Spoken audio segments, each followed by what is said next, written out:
Good morning, student. I am Kajal Rajput and assistant professor from Bharati Group of College. Today's our topic is decision making. Decision making आपका BCom second year में एक subject है, उसमें ये topic है.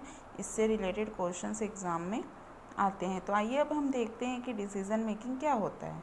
तो decision making is actual selection from among alternative of course of action. मतलब select करना. डिसीज़न मेकिंग क्या है? सेलेक्ट करना अलग अलग अल्टरनेटिव्स को हमारे को सेलेक्ट करना. हमारे पास बहुत सारे अल्टरनेटिव्स होते हैं, मार्केट में ही लगते हैं. अगर हम अपने नॉर्मल लाइफ में लाते हैं तो देखते हैं, लगा देते हैं तो देखो तो बिज़नेस के पॉइंट में अभी फॉरगेट करते हैं. अभी हम नॉर्मल वेव चलते हैं. जैसे हम अभी हमारे पास 2 घंटे हैं, हमारे स्टडी करने हैं, हमें गेम्स खेलना है, हमें सोना है, हमें कुछ क्रिएटिव करना है, कुछ बनाना है, कुकिंग करनी है. हमारे पास कितने सारे अल्टरनेटिव्स हैं उन 2 घंटों में यूटिलाइज़ करने के लिए.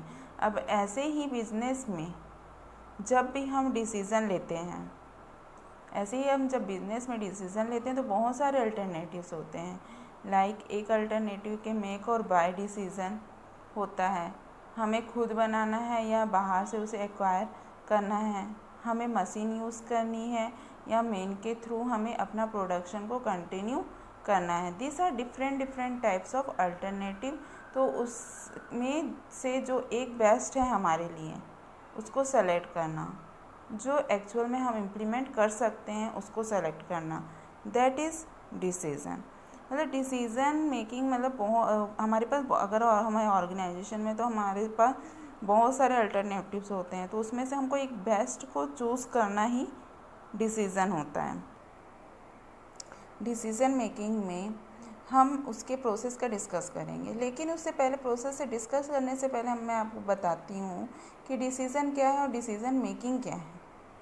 डिसीज़न मेकिंग हमने पढ़ा है कि अल्टरनेटिव कोर्स को सेलेक्ट करना है. जब हम उस कोर्स को सेलेक्ट कर लेंगे कि ये क्या बताएगा. डिसीज़न मेकिंग एक प्रोसेस में है जिसमें डिफरेंट कोर्सेज दिए हुए हैं, ये बताता है, और जो डिसीज़न है वो उसका आउटकम होता है. तो हम इसके लिए पर्टिकुलर लाइन यूज़ करते हैं. Decision making is a process and decision is the outcomes of such process. Decision outcomes है प्रोसेस का, दैट इज़ डिसीज़न मेकिंग. मतलब वो उसका आउटकम है. डिसीज़न मेकिंग डिसीज़न उसका आउटकम है डिसीज़न मेकिंग का. तो निर्णय, डिसीज़न मतलब क्या है? निर्णय है.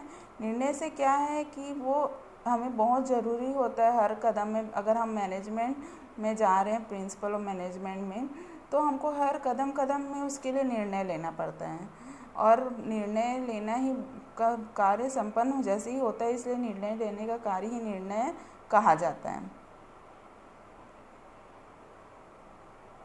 बहुत टाइप्स ऑफ डिसीज़न रहता है जो मैनेजमेंट में हमको लेना पड़ता है. पहले प्लानिंग करेंगे, तो प्लानिंग का एक पार्ट ही है डिसीज़न मेकिंग, कि वो प्लान की डिफरेंट टाइप से हम लेते हैं. उसमें बहुत सारे different alternative course of actions रहते हैं, जैसे हम डिफरेंट टाइप से डिसीज़न को लेते हैं. ये हमारा क्या है? Decision making. अब हम देखते हैं क्या है characteristics of decision making. Decision making क्या है? Decision making is a process, कि वो प्रक्रिया है जो हमेशा चलता रहेगा. इसमें कोई वो नहीं है कि कभी बीच में रुक गया, ऐसा नहीं. हम लोग को नॉर्मल लाइफ में भी डिसीज़न लेना पड़ता है, और ऑर्गेनाइजेशन बिजनेस लाइफ में भी देखेंगे तो वहाँ भी हमको बहुत सारे डिसीज़न लेने पड़ते हैं. तो वो एक प्रोसेस है. फिर है decision making is a rational. मतलब डिसीज़न में मतलब हम रैशनल होकर नहीं सोचते, इसमें भेदभाव नहीं करते. सपोज़ मैं कंपनी में काम करती हूँ, मुझे वहाँ के बॉस को एक एम्प्लॉय सेलेक्ट करना है. किसके लिए? मैनेजर के पोस्ट के लिए. बट उनको ऑफ़र आया उनके रिलेटिव्स का,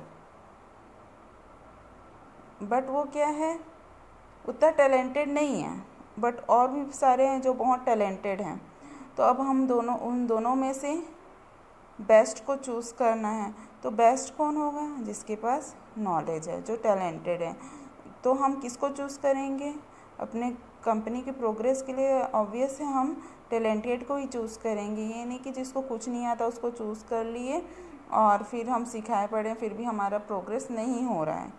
तो क्या है, इसलिए हमको अच्छा सब में हम लोग भेदभाव नहीं करते हैं और अच्छे को ही चूज़ करते हैं, बेस्ट वन को चूज़ करते हैं। तो ये क्या, decision making is a rational.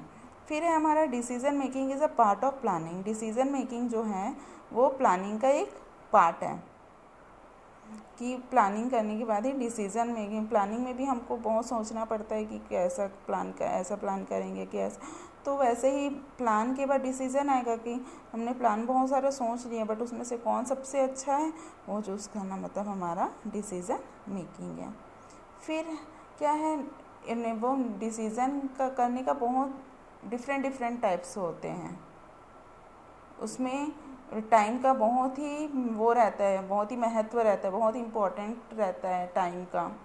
वो हर परिस्थिति के अनुरूप होते हैं। और जो डिसीज़न है वो मैनेजमेंट के सभी स्तरों पे किया जाता है। ये नहीं कि एक ही चीज़ में कर लेंगे सिर्फ वर्कर्स को सेलेक्ट करने के लिए, ऐसा नहीं है। हर टाइम पे हर मतलब लेना पड़ता है और इसको एकदम बुद्धिपूर्ण क्रिया है। ये नहीं मतलब दिमाग से काम करके ही इसको लेना पड़ता है डिसीज़न को। फिर हम देखते हैं प्रोसेस ऑफ डिसीज़न मेकिंग। सब फर्स्ट क्या है, डिफाइन अ प्रॉब्लम। हमें डिसीज़न लेना सबसे क्या क्या है इसका प्रोसेस, पहले define a problem, analysing a problem, develop alternative, evaluate of, select the best, execution of decision, follow up. तो सबसे पहले क्या है, डिफाइन अ प्रॉब्लम। हमें डिसीज़न लेना है। कोई भी ऑर्गेनाइजेशन में हमें कोई ना कोई प्रॉब्लम अराइज होगी, हम डिसीज़न लेंगे। अगर कोई प्रॉब्लम ही नहीं होगा तो हम क्यों डिसीज़न लेंगे?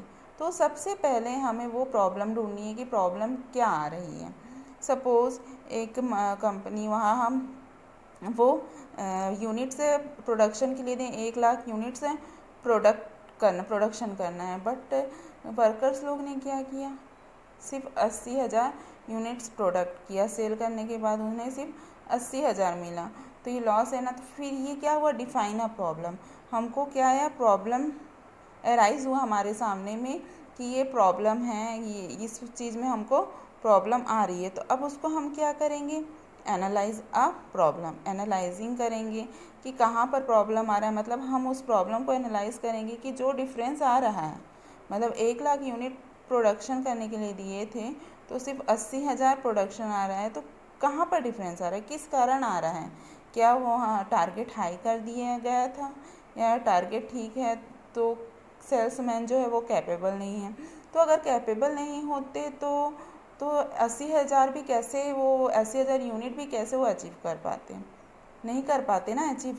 अगर इतने भी कैपेबल नहीं होते तो वो 80,000 यूनिट्स भी अचीव नहीं कर पाते। देन व्हाट द प्रॉब्लम, उसको एनालाइज करना, उसको डीपली और समझना कि हमने टारगेट हाई सेट कर दिया होगा जो इसकी वजह शायद नहीं कर पा रहे होंगे।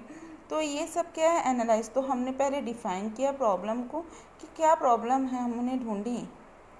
फिर उसको एनालाइज किया कि किस वजह से हो सकता है, क्या करने से होगा, क्यों ऐसा हो रहा है। ये सब उसको डीपली पढ़ेंगे कि हम लोगों ने हाई टारगेट दे दिया था क्या उनको करने के लिए। ये सब क्या करना है, सर्च करना है। फिर डेवलप अल्टरनेटिव्स, अब उसके अल्टरनेटिव्स को सर्च करना कि क्या हो सकता है हम डिसीज़न ले रहे हैं उस वर्कर के रिगार्डिंग हम डिसीज़न ले रहे हैं, तो प्रॉब्लम क्या आ रही है, कैसे हम उस प्रॉब्लम को सॉल्व कर सकते हैं। अब हम यहाँ पर कैसे, कौन सी टेक्निक, कौन सा सॉल्विंग टेक्निक अपनाएंगे कि हमारा ये प्रॉब्लम सॉल्व हो जाए। तो वो हमारे सामने डिफरेंट टाइप से अल्टरनेटिव्स हैं। बहुत सारे हम लोगों ने चीज़ें सोचा ना, नहीं इस कारण से, नहीं इस कारण से, नहीं ऐसा होगा, नहीं इस वजह से हुआ होगा कि हम लोगों ने हाई टारगेट दे दिया, नहीं तो वर्कर्स के पास टाइम नहीं रहा होगा, या वर्कर्स बीच में छुट्टी में चले गए होंगे। तो हम लोगों ने बहुत सारा वो प्रॉब्लम एनालाइज किया, फिर उसमें अल्टरनेटिव्स देखे कि अब हम लोगों उसमें सॉल्व किए, फिर क्या करेंगे, evaluate of select the best.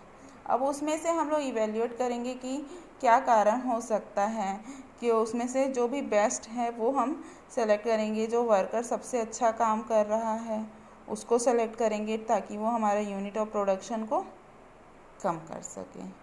तो हम लोगों ने डिफाइन अ प्रॉब्लम कर लिया, एनालाइजिंग अ प्रॉब्लम, फिर डेवलप अल्टरनेटिव, फिर अब हम लोग उसमें से बेस्ट चीज़ सेलेक्ट कर लिए अपने फैक्ट्री, अपनी कंपनी के लिए कि इस कारण से हुआ होगा, तो उसमें से जो बेस्ट है उस टारगेट को हम कम कर देंगे, कुछ भी कर सकते हैं।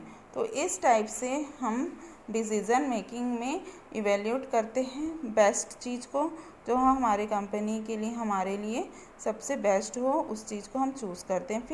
फिर क्या करते हैं, एक्सक्यूज़न ऑफ डिसीज़न। अब वो डिसीज़न जो ले लिए उसमें एक्सिक्यूट करेंगे वो डिसीज़न को, फिर फॉलो अप करेंगे जब वो अच्छे से हमारा बिजनेस रन करने लगे। तो ये था प्रोसेस ऑफ डिसीज़न मेकिंग। जब सबसे पहले हमको प्रॉब्लम एराइज करना है, फिर उसको एनालाइज करना है, फिर उसको सॉल्व करना है, फिर उसमें से बेस्ट अल्टरनेटिव चूज़ करना है, फिर उस बेस्ट अल्टरनेटिव को उसमें एक्सिक्यूट करना है, उसमें लगाना है।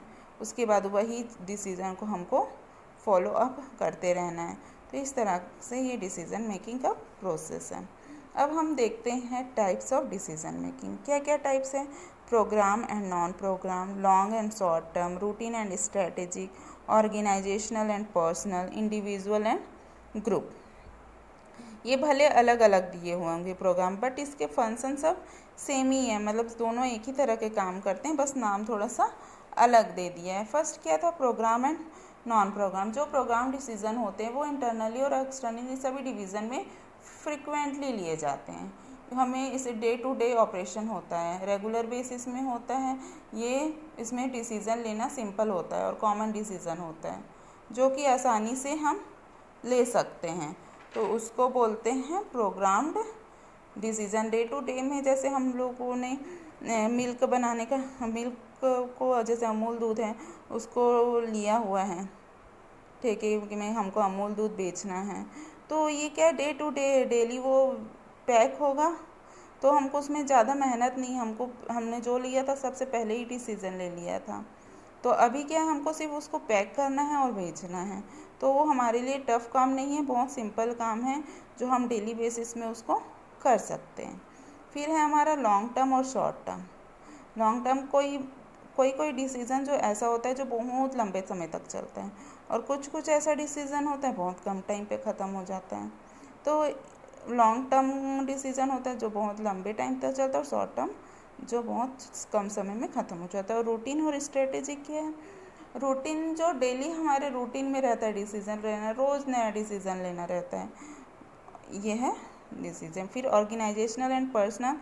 ऑर्गेनाइजेशनल डिसीज़न रहता है वो हमारा बिजनेस से रिलेटेड, ऑर्गेनाइजेशन से रिलेटेड होगा। पर्सनल डिसीज़न वो है जो हम अपने पर्सनल लाइफ में लेते हैं।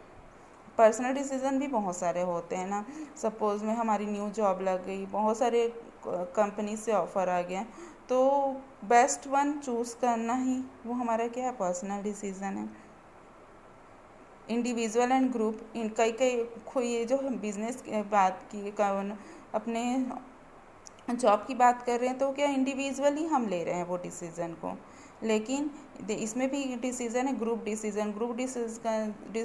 ग्रुप में सब बैठ कर डिस्कस करके एक बेस्ट अल्टरनेटिव चूज़ करते हैं, वो है हमारा ग्रुप डिसीज़न, जो ग्रुप में बात किया जाता है, और जिसको जो अच्छा रहता है वो उसमें चूज़ करके निकाला जाता है। तो ये थे टाइप्स ऑफ डिसीज़न मेकिंग, जो प्रोग्राम है, नॉन प्रोग्राम है, लॉन्ग टर्म है, शॉर्ट टर्म है, रूटीन है, स्ट्रेटेजिक है, ऑर्गेनाइजेशनल है, पर्सनल है, इंडिविजुअल है, ग्रुप डिसीज़न। अब हम देखते हैं principle of decision making.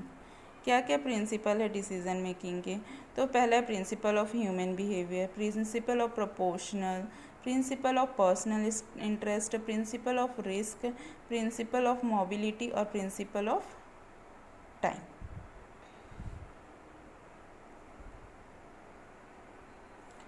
Principal of human behaviour क्या है। इस सिद्धांत में प्रिंसिपल मतलब क्या है, सिद्धांत है, कुछ सिद्धांत। तो इस सिद्धांत में पहले कर्मचारी के मानव होने के नाते उचित प्रकार के व्यवहार करना होता है, उसका आशा करते हैं कि व्यक्ति उसको महत्वपूर्ण व्यवहार करेंगे कि नहीं। तो प्रबंध में इसको बहुत वो किया गया है कि ह्यूमन बिहेवियर को देखना पड़ता है कि ह्यूमन किस सही तरीके से उससे उचित व्यवहार निर्णय लिया है, तो उचित व्यवहार कर रहा है कि नहीं। फिर क्या है, प्रिंसिपल ऑफ प्रोपोर्शनल क्या है, यह सिद्धांत विभिन्न विकल्पों में है सर्वोत्तम विकल्प में चयन करना, मतलब जो सबसे अच्छा है उसमें हमको निर्णय लेना पड़ता है। जो साधन के लिए अनुपातिक प्रयोग हो, मतलब प्रोपोर्शनल हो, उसके प्रपोर्शन हो, मतलब उसमें ज़्यादा से ज़्यादा उसे लाभ हो, ऐसा हमको उसमें शो करना पड़ता है, उसमें हमको दिखाना पड़ता है कि जिसमें ज़्यादा लाभ अर्जित हो, उस सिद्धांत को चुनना पड़ता है। फिर है प्रिंसिपल ऑफ पर्सनल इंटरेस्ट। ये क्या है, इस सिद्धांत के अनुसार प्रबंध को निर्णय लेते समय कर्मचारी के व्यक्तिगत स्वार्थ, उद्देश्य या हितों को ध्यान में रखना पड़ता है, मतलब पर्सनल चीज़ में भी इंटरेस्ट दिखाना पड़ता है। ये नहीं कि सिर्फ हम लोगों का काम था डिसीज़न लेना, तो डिसीज़न ले लिया है तो कोई भी डिसीज़न ले ले, ऐसा नहीं है। उनके पर्सनल इंटरेस्ट मतलब सब सही है कि नहीं, उन लोग की आर्थिक स्थिति सही होगी कि नहीं, इस टाइप से भी हमको डिसीज़न लेना पड़ता है ऑर्गेनाइजेशन में। फिर क्या है, प्रिंसिपल ऑफ रिस्क भी रहता है डिसीज़न लेने में। कभी कभी किसी चीज़ कई बार किसी को पसंद नहीं आता, भविष्य के लिए वो क्या हो जाता है, घातक हो जाता है, रिस्क लेना पड़ता है कभी कभी। तो ये क्या था हमारा प्रिंसिपल ऑफ रिस्क। फिर मोबिलिटी रहती है कि हम अच्छी तरह से जानते हैं कि परिवर्तन प्रकृति का नियम है, हमेशा कुछ ना कुछ चेंजेस आता ही रहता है, कहीं बाहर ही आएगा तो कभी अंदर आएगा, कभी सोसाइटी में आएगा, कभी इकोनॉमिक्स में आएगा, कभी सोसाइटी में आएगा, तो कहीं भी मोबिलिटी आ सकता है, तो उसका बुरा प्रभाव पड़ता है डिसीज़न मेकिंग का। और टाइम को हमको बहुत देखना पड़ता है, टाइम के अनुसार ही हमको डिसीज़न लेना पड़ता है। तो डिसीज़न मेकिंग का ये सब प्रिंसिपल था कि ह्यूमन बिहेवियर को ध्यान में रखे, प्रोपोर्शनल, उसका ज़्यादा प्रॉफिट हो, पर्सनल इंटरेस्ट हो, रिस्क हो, मोबिलिटी होता है और टाइम होता है। तो ये आज हम लोगों ने पढ़ा क्या होता है डिसीज़न मेकिंग, उसके कैरेक्टरिस्टिक्स, उसमें क्या क्या प्रोसेस है डिसीज़न लेने के, और क्या क्या उसमें टाइप्स हैं और क्या क्या प्रिंसिपल हैं। तो डिसीज़न मेकिंग ही है कि हमको सबसे बेस्ट अल्टरनेटिव को चूज़ करना, ताकि वो सब चीज़ क्या हो, बेस्ट हो। ये प्लानिंग का भी एक पार्ट है decision making. Okay, thank you.